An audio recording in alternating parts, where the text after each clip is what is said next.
City civil ಕೋರ್ಟ್ಗೆ ಹಾಜರಾಗಿದ್ದಾರೆ CM ಹಾಗೂ ಡಿಸಿಎಂ. 42ನೇ ಎಸಿಎಂಎಂ ನ್ಯಾಯಾಲಯಕ್ಕೆ ನಾಯಕರಿಬ್ಬರು ಕೂಡ ಹಾಜರಾಗಿದ್ದಾರೆ. ಸಿಟಿ ಸಿವಿಲ್ ಕೋರ್ಟ್ಗೆ ಹಾಜರಾಗಿದ್ದಾರೆ CM Siddaramaiah, DCM DK Shivakumar. 42ನೇ ಎಸಿಎಂಎಂ ನ್ಯಾಯಾಲಯಕ್ಕೆ ನಾಯಕರಿಬ್ಬರು ಹಾಜರಾಗಿದ್ದಾರೆ. ಸಿಎಂ ಹಾಗೂ ಡಿಸಿಎಂ ವಿರುದ್ಧ ಮಾನನಷ್ಟ ಮೊಕದ್ದಮೆಯ ಕೇಸ್ ದಾಖಲಾಗಿತ್ತು. ಚುನಾವಣೆ ಸಂದರ್ಭದಲ್ಲಿ ಬಿಜೆಪಿ ವಿರುದ್ಧ ಆರೋಪ ಮಾಡಿತು. 2,500 ಕೋಟಿ ಹೈಕಮಾಂಡ್ಗೆ ಕೊಟ್ಟರೆ ಸಿಎಂ ಹುದ್ದೆ ಅನ್ನೋ ಆರೋಪ. ಕೋವಿಡ್ ಕಿಟ್ ಹಗರಣ, 40% ಕಮಿಷನ್ ಆರೋಪ. ಕೈ ನಾಯಕರ ವಿರುದ್ಧ ಮಾನನಷ್ಟ ಮೊಕದ್ದಮೆ ಕೇಸನ್ನು ಬಿಜೆಪಿ ದಾಖಲು ಮಾಡಿತ್ತು. ಆ ಕೇಸ್ನ ಹಿನ್ನೆಲೆ ಇವತ್ತು ಹಾಜರಾಗಿದ್ದಾರೆ. ವಿಧಾನ ಪರಿಷತ್ ಬಿಜೆಪಿ ಸದಸ್ಯ ಕೇಶವ್ ಪ್ರಸಾದ್ ಬೇಕಾಗಿದ್ದರು. 42ನೇ ವಿಶೇಷ ನ್ಯಾಯಾಲಯದಲ್ಲಿ ಪ್ರಕರಣದ ವಿಚಾರಣೆ ನಡೆಯುತ್ತೆ. ಸಿಟಿ ಸಿವಿಲ್ ಕೋರ್ಟ್ಗೆ CM Siddaramaiah, DCM DK Shivakumar ಇಬ್ಬರು ಕೂಡ ಹಾಜರಾಗಿದ್ದಾರೆ. ಕಾರಣ, ಸಿಎಂ ಹಾಗೂ ಡಿಸಿಎಂ ವಿರುದ್ಧ ಮಾನನಷ್ಟ ಮೊಕದ್ದಮೆಯ ಕೇಸ್ ದಾಖಲು ಮಾಡಿದ್ರು ಬಿಜೆಪಿ ನಾಯಕರು. ಅದರಲ್ಲೂ ವಿಧಾನ ಪರಿಷತ್ನ ಬಿಜೆಪಿ ಸದಸ್ಯ ಕೇಶವ್ ಪ್ರಸಾದ್ ಅವರು ದೂರು ಕೊಟ್ಟಿದ್ರು. ಆ ದೂರಿನ ಅನ್ವಯ ಇವತ್ತು ವಿಚಾರಣೆಗೆ ಅಂತ ಹಾಜರಾಗಿದ್ದಾರೆ. ಕಾರಣ, ಚುನಾವಣೆ ಸಂದರ್ಭದಲ್ಲಿ ಬಿಜೆಪಿ ವಿರುದ್ಧ 2,500 ಕೋಟಿ ಹೈಕಮಾಂಡ್ಗೆ ಕೊಟ್ಟರೆ ಸಿಎಂ ಹುದ್ದೆ ನೀಡುತ್ತಾರೆ ಬಿಜೆಪಿಯಲ್ಲಿ ಅನ್ನೋ ಆರೋಪ. ಹಾಗೆ ಕೋವಿಡ್ ಕಿಟ್ ಹಗರಣ, ಜೊತೆಗೆ 40% ಕಮಿಷನ್ ಆರೋಪವನ್ನ ಮಾಡಿ ಕಾಂಗ್ರೆಸ್ ಸರ್ಕಾರ ಸಾಮಾಜಿಕ ಜಾಲತಾಣಗಳಲ್ಲಿ ಹಾಗೆ ಟೀಕಾ ಪ್ರಹಾರವನ್ನ, ಗದೆ ಪ್ರಹಾರವನ್ನ ನಡೆಸ್ತಾ ಇತ್ತು ಬಿಜೆಪಿ ವಿರುದ್ಧ. ಆಗ ವಿಧಾನ ಪರಿಷತ್ ಬಿಜೆಪಿ ಸದಸ್ಯ ಕೇಶವ್ ಪ್ರಸಾದ್ ದೂರು ಕೊಟ್ಟಿದ್ರು.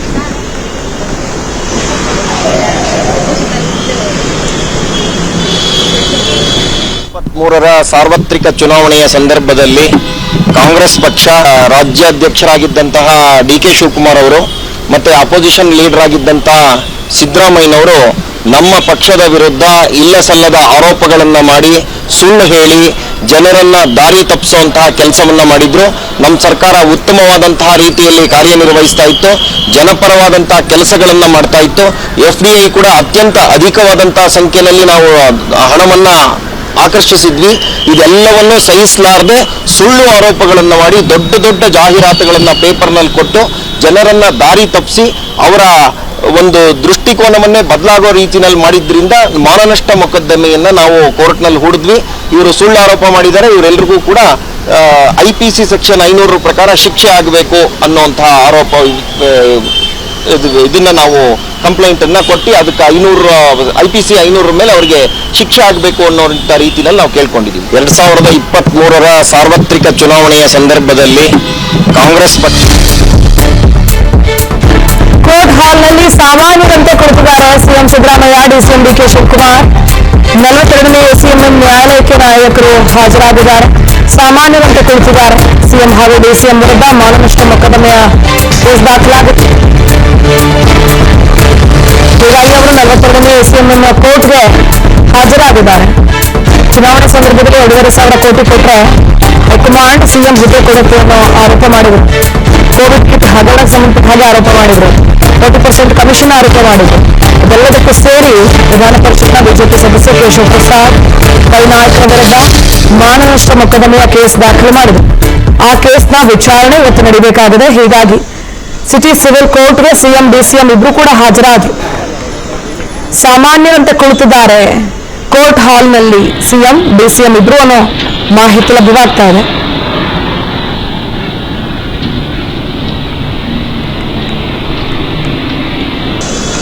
ತಾವು ವಿಷಯಗಳಲ್ಲಿ ಗಮನಿಸ್ತಾ ಇರೋದು DCM DK Shivakumar city civil ಕೋರ್ಟ್ಗೆ ಆಗಮಿಸುವಂತಹ ಸಂದರ್ಭದ ದೃಶ್ಯಗಳನ್ನು ಗಮನಿಸ್ತಾ ಇದ್ದೀವಿ. ಸಿಎಂ ಸಿದ್ದರಾಮಯ್ಯ ಕೂಡ ಸಿಟಿ ಸಿವಿಲ್ ಕೋರ್ಟ್ಗೆ ಬಂದಿದ್ದಾರೆ. ಇವತ್ತು ಉಭಯ ನಾಯಕರು ಇಬ್ರು ಕೂಡ ಸಾಮಾನ್ಯರಂತೆ ಕುಳಿತಿದ್ದಾರೆ ಕೋರ್ಟ್ ಹಾಲ್ನಲ್ಲಿ ಅನ್ನೋ ಮಾಹಿತಿ. ಯಾಕಂದ್ರೆ ಸಿಎಂ ಆಗಿರುವಂತಹವರು, ಡಿಸಿಎಂ ಹುದ್ದೆ ಅಲಂಕರಿಸಿರುವಂತಹವರು ರಾಜ್ಯದ ಜನನಾಯಕರು. ಸಾಮಾನ್ಯವಂತೆ ಕಾನೂನಿನ ಮುಂದೆ ಎಲ್ಲರೂ ಕೂಡ ಒಂದೇ, ಎಲ್ಲರೂ ತಲೆ ತಗ್ಗಿಸಲೇಬೇಕು, ತಲೆ ಬಾಗಲೇಬೇಕು ಅನ್ನುವಂತಹ ಮಾತೇನಿದೆ. ಅದ್ರ ಪ್ರಕಾರ ಇವತ್ತು ಸಾಮಾನ್ಯರಂತೆ ಅವರು ಕೂಡ ಕೋರ್ಟಿಗೆ ತೆರಳಿದ್ದಾರೆ. ಕಾರಣ, ಅವರ ಮೇಲೆ ಮಾನನಷ್ಟ ಮೊಕದ್ದಮೆಯನ್ನು ದಾಖಲು ಮಾಡಿದ್ರು ಬಿಜೆಪಿಯ ವಿಧಾನ ಪರಿಷತ್ ಸದಸ್ಯ ಕೇಶವ್ ಪ್ರಸಾದ್ ಅವರು. ಆ ದೂರಿನ ಅನ್ವಯ ಇವತ್ತು ಅವರು ವಿಚಾರಣೆಗೆ ಅಂತ ಹಾಜರಾಗಿದ್ದಾರೆ. ಸೊ ಏನಾಗುತ್ತೆ ಅನ್ನೋದನ್ನ ಕಾದ್ ನೋಡ್ಬೇಕಾಗುತ್ತೆ. ಸಾಕಷ್ಟು ಆರೋಪಗಳನ್ನು ಮಾಡಿದ್ರು ಚುನಾವಣೆ ಸಂದರ್ಭದಲ್ಲಿ ಕಾಂಗ್ರೆಸ್ ಸರ್ಕಾರದ ನಾಯಕರು. ಇದರಲ್ಲಿ ಪ್ರಮುಖವಾಗಿ ಸಿಎಂ ಡಿಸಿಎಂ ಇಬ್ರು ಕೂಡ ಬಿಜೆಪಿ ನಾಯಕರ ಅಥವಾ ಬಿಜೆಪಿ ಹೈಕಮಾಂಡ್ ಸರ್ಕಾರದ ವಿರುದ್ಧವೂ ಕೂಡ ವಾಗ್ದಾಳಿಗಳನ್ನು ನಡೆಸ್ತಾ ಇದ್ರು ಚುನಾವಣೆ ಮುನ್ನ. ಏನಂದ್ರೆ ಏನು 2,500 ಕೋಟಿ ಹೈಕಮಾಂಡ್ ಕೊಟ್ರೆ ಬಿಜೆಪಿಯಲ್ಲಿ ಸಿಎಂ ಹುದ್ದೆ ಕೂಡ ಸೇಲ್ಗಿದೆ ಅನ್ನೋ ಆರೋಪ ಮಾಡಿದ್ರು. ಜೊತೆಗೆ ಕೋವಿಡ್ ಕಿಟ್ ಅಲ್ಲೂ ಕೂಡ ಆಗಿನ ಸಚಿವರಾಗಿದ್ದ ಡಾಕ್ಟರ್ ಕೆ ಸುಧಾಕರ್ ಅವರ ಮೇಲೆ ಗಂಭೀರ ಆರೋಪ ಕೇಳಿಬಂದಿತ್ತು. ಒಳ್ಳೆ ದುಡ್ಡು ಮಾಡಿದ್ದಾರೆ, ಹಗರಣ ಮಾಡಿದ್ದಾರೆ ಅನ್ನುವಂತಹ ಆರೋಪ. ಜೊತೆಗೆ 40% ಗುತ್ತಿಗೆದಾರ ಕೆಂಪಣ್ಣ ಅವರು ಮಾಡಿದಂತಹ ಆರೋಪ ಇದು. 40% ಕಮಿಷನ್ ತಗೊಳ್ತಾ ಇದ್ದಾರೆ ಈ ಸರ್ಕಾರದವರು ಅನ್ನುವಂತಹ ಆರೋಪ. ಜೊತೆಗೆ ಸಂತೋಷ್ ಅನ್ನುವಂತಹ ವ್ಯಕ್ತಿ ಗುತ್ತಿಗೆದಾರ ಆತ್ಮಹತ್ಯೆ ಮಾಡಿಕೊಂಡಿದ್ದ ಆಗಿನ ಸಚಿವರಾಗಿದ್ದ ಕೆ.ಎಸ್. ಈಶ್ವರಪ್ಪ ಅವರ ಹೆಸರು ಬರಬೇಕು. ಬೆಂಗಳೂರಿನ 42ನೇ ಎಸಿಎಂಎಂ ನ್ಯಾಯಾಲಯದ ಜಡ್ಜ್ ಕ್ಷಣಗಳಲ್ಲಿ ನ್ಯಾಯಾಲಯದಲ್ಲಿ ವಿಚಾರಣೆಯನ್ನು ಆರಂಭಿಸುತ್ತಾರೆ. ಸಿಎಂ ಹಾಗೂ ಡಿಸಿಎಂ ವಿರುದ್ಧ ಮಾನನಷ್ಟ ಮೊಕದ್ದಮೆಯ ಕೇಸ್ ದಾಖಲಾಗಿದೆ. ಹೀಗಾಗಿ ಕೋರ್ಟ್ಗೆ ಆಗಮಿಸಿದ್ದಾರೆ ನ್ಯಾಯಾಧೀಶರಾದ ಶಿವಕುಮಾರ್. ಬೆಂಗಳೂರಿನ 42ನೇ ಎಸಿಎಂಎಂ ನ್ಯಾಯಾಲಯದ ಜಡ್ಜ್ ಶಿವಕುಮಾರ್ ಅವರು ಕೆಲವೇ ಕ್ಷಣಗಳಲ್ಲಿ ನ್ಯಾಯಾಲಯದಲ್ಲಿ ವಿಚಾರಣೆ ಆರಂಭ. ಜಡ್ಜ್ ಕೂಡ ಆಗಮಿಸಿ ಆಗಿದೆ. ಸಿಎಂ ಡಿಸಿಎಂ ಕೂಡ ಆಗಮಿಸಿದ್ದಾರೆ. ಕೋರ್ಟ್ ಹಾಲ್ನಲ್ಲಿ ಸಾಮಾನ್ಯರಂತೆ ಕುಳಿತಿದ್ದಾರೆ. ಇದೀಗ ನ್ಯಾಯಾಧೀಶರು ಕೂಡ ಬಂದಾಯಿತು. ಇನ್ನೇನು ಕೆಲವೇ ಕ್ಷಣಗಳಲ್ಲಿ ವಿಚಾರಣೆ ಆರಂಭ ಆಗುತ್ತೆ.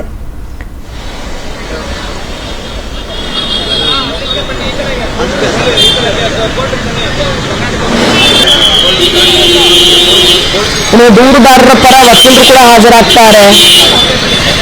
ಸಿಎಂ ಡಿಸಿಎಂ ಪರದ ವಕೀಲರು ಕೂಡ ಇವತ್ತು ವಾದ ಮಾಡ್ತಾರೆ. ವಾದ ಪ್ರತಿವಾದವನ್ನ ಆಲಿಸಬೇಕಾಗುತ್ತೆ. ಕೆಲವೇ ಕ್ಷಣಗಳಲ್ಲಿ ಜಡ್ಜ್ ಶಿವಕುಮಾರ್ ಅವರು ವಿಚಾರಣೆಯನ್ನು ಆರಂಭ ಮಾಡ್ತಾರೆ. ಅವರು ಕೂಡ ಕೋರ್ಟ್ ಹಾಲ್ಗೆ ಬಂದಿದ್ದಾರೆ. ಸಿಎಂ ಡಿಸಿಎಂ ಕೂಡ ಜನಸಾಮಾನ್ಯರಲ್ಲಿ ಸಾಮಾನ್ಯರು ಅನ್ನೋ ರೀತಿಯಲ್ಲಿ ಕುಳಿತಿದ್ದಾರೆ ಅಂತ. ಯಾಕಂದ್ರೆ ಕಾನೂನಿನ ಮುಂದೆ ಯಾರೂ ಕೂಡ ದೊಡ್ಡವರಲ್ಲ. ಯಾರೂ ಹಣಬಲ ಆಗಿರಬಹುದು, ಜನಬಲ ಆಗಿರಬಹುದು, ಇನ್ಫ್ಲೂಯೆನ್ಸ್, ರೆಫರೆನ್ಸ್ ಯಾವುದು ಕೂಡ ನಡೆಯಲ್ಲ. ಕಾನೂನು ಎಲ್ರಿಗೂ ಒಂದೇ. ಸೊ ಹೀಗಾಗಿನೇ ಸಿಎಂ ಡಿಸಿಎಂ ಇವತ್ತು ಕೋರ್ಟ್ ಹಾಲ್ನಲ್ಲಿ ಕುಳಿತಿರೋ ಹಾಗಾಗಿದೆ.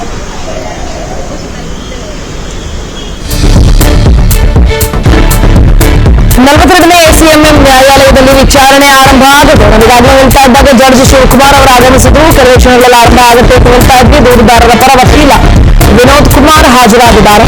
ಕೋರ್ಟ್ ಹಾಲ್ನಲ್ಲಿ ಸಾಮಾನ್ಯರಂತೆ ಕುಳಿತುಕೊಂಡಿದ್ದಾರೆ ಸಿಎಂ ಸಿದ್ದರಾಮಯ್ಯ, ಡಿಸಿಎಂ ಡಿ.ಕೆ. ಶಿವಕುಮಾರ್. ಯಾಕಂದ್ರೆ ಸಿಎಂ ಹಾಗೂ ಡಿಸಿಎಂ ವಿರುದ್ಧ ಮಾನನಷ್ಟ ಮೊಕದ್ದಮೆಯ ಕೇಸ್ ದಾಖಲಾಗಿತ್ತು. ಬಿಜೆಪಿ ಅಂದ್ರೆ ವಿಧಾನ ಪರಿಷತ್ನ ಬಿಜೆಪಿ ಸದಸ್ಯ ಕೇಶವ್ ಪ್ರಸಾದ್ ಇದು ಕೊಟ್ಟಿದ್ರು.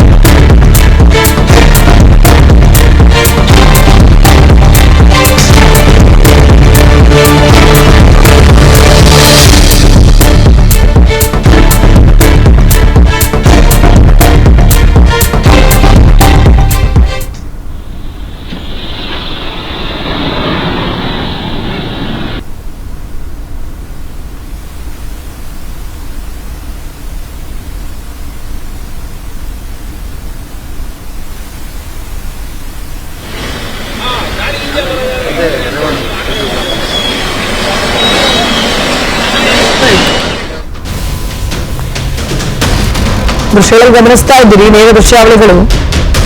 ಡಿಸಿಎಂ ಡಿ.ಕೆ. ಶಿವಕುಮಾರ್ ಕೋರ್ಟ್ಗೆ ತೆರಳೋದಕ್ಕಿಂತ ಮುಂಚೆ, ಹಾಲ್ಗೆ ಹೋಗೋದಕ್ಕಿಂತ ಮುಂಚೆ ಅಲ್ಲಿರುವ ನಾಯಕರನ್ನ ಮಾತನಾಡಿಸಿ ತೆರಳುತ್ತಾ ಇದ್ದಂತಹ ಸಂದರ್ಭ ಅದು. ದೃಶ್ಯಗಳಲ್ಲಿ ಗಮನಿಸ್ತಾ ಇರೋದು. ಸಿಎಂ ಕೂಡ ಆಗಮಿಸಿದ್ದಾರೆ. ಕೋರ್ಟ್ ಹಾಲ್ನಲ್ಲಿ ಇದ್ದಾರೆ ಅನ್ನೋ ಮಾಹಿತಿ.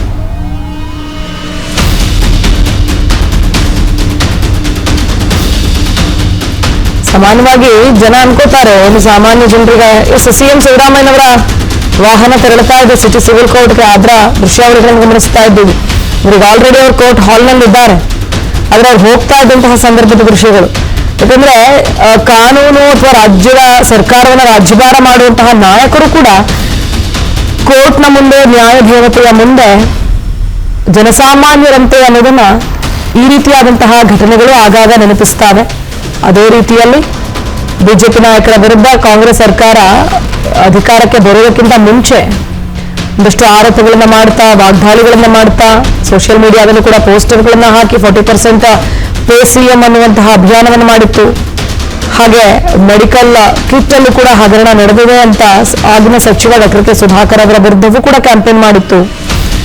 ಮತ್ತೊಂದು ಕಡೆ ಗುತ್ತಿಗೆದಾರರ ಅಧ್ಯಕ್ಷ ಸಂಘದ ಅಧ್ಯಕ್ಷ ಕೆಂಪೇಗೌಡ ಅವರು 40% ಕಮಿಷನ್ ಕೊಟ್ಟರಷ್ಟೇ ಈ ಸರ್ಕಾರದಲ್ಲಿ ನಮಗೆ ಬಿಲ್ ಪಾಸ್ ಆಗೋದು ಅನ್ನೋ ಗಂಭೀರ ಆರೋಪ ಮಾಡಿದ್ರು ಅವರು. ಅದಾದ ಮೇಲೆ KS ಈಶ್ವರಪ್ಪ ಆಗಿನ ಸಚಿವರಾಗಿದ್ದವರು. ಅಂತಹ ಸಂದರ್ಭದಲ್ಲಿ ಅವರ ಆಪ್ತ ಗುತ್ತಿಗೆದಾರ ಸಂತೋಷ್ ಆತ್ಮಹತ್ಯೆ ಮಾಡಿಕೊಂಡಿದ್ದ ಆ ವ್ಯಕ್ತಿ ಡೆತ್ ನೋಟ್ನಲ್ಲಿ ಅವರ ಹೆಸರು ಬರೆದಿಟ್ಟಿದ್ದ. ಆಗ್ಲೂ ಕೂಡ ಗುತ್ತಿಗೆದಾರಕ್ಕೆ ಏನು ಬಿಲ್ ಕ್ಲಿಯರ್ ಮಾಡಬೇಕು ಅಂದ್ರೆ ಕಮಿಷನ್ ಕೊಡಬೇಕು, ಅತಿ ಹೆಚ್ಚು ಕಮಿಷನ್ ಕೊಟ್ಟರೆ ನಾವು ಕೆಲಸ ಮಾಡಿದ್ರೆ ನಮ್ಗೇನು ಉಳಿಯಲ್ಲ ಅನ್ನೋ ಆರೋಪ ಆಯಿತು. ಆಗ ಸಚಿವರ ತಲೆದಂಡ ಕೂಡ ಆಗಿತ್ತು ಆ ಸಂದರ್ಭದಲ್ಲಿ.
ಕೋವಿಡ್ ಕಿಟ್ ಹಗರಣ ಆಗಿರಬಹುದು, 40% ಕಮಿಷನ್ ಆರೋಪ, ಪೇ ಸಿಎಂ ಆರೋಪ, ಸಾಕಷ್ಟು ಆರೋಪಗಳನ್ನು ಮಾಡಿದ್ರು. ಅದಕ್ಕೆ ಸಂಬಂಧಪಟ್ಟ ಹಾಗೆ ಇವತ್ತು ಕೇಸ್ ದಾಖಲಾಗಿತ್ತು.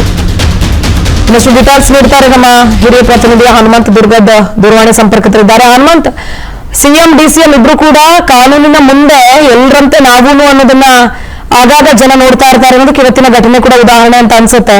ಸೊ ಏನಾಗ್ತಾ ಇದೆ ಅಲ್ಲಿ ಲೈವ್ ಅಪ್ಡೇಟ್ಸ್ ನೀಡ್ತಾ ಹೋಗೋದಾದ್ರೆ?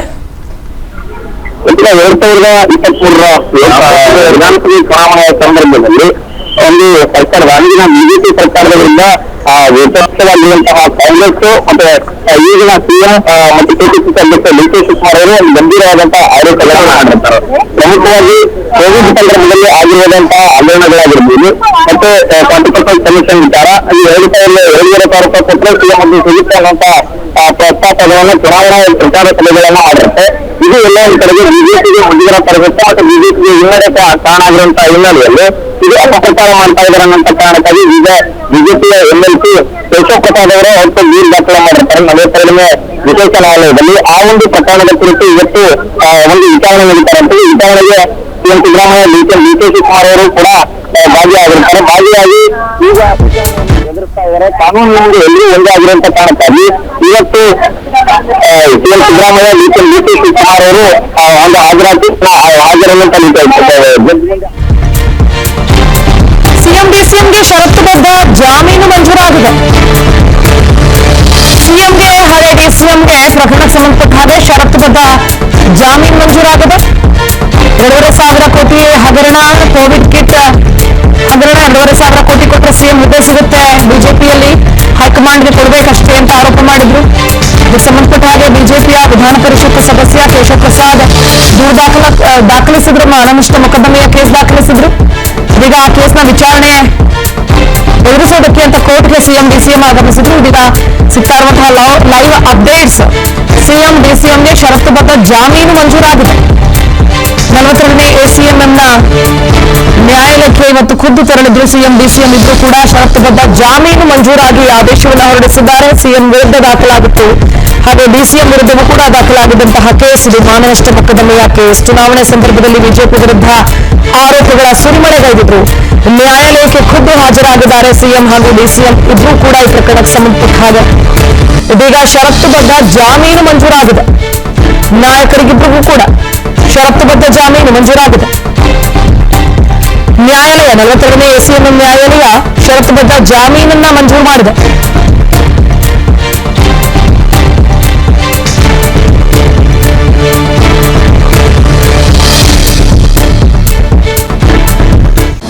ಅನುಕ್ಷಣದ ಸುದ್ದಿಗಳಿಗಾಗಿ ವಿಸ್ತಾರ ನ್ಯೂಸ್ ಯೂಟ್ಯೂಬ್ ಚಾನೆಲ್ ಸಬ್ಸ್ಕ್ರೈಬ್ ಮಾಡಿ.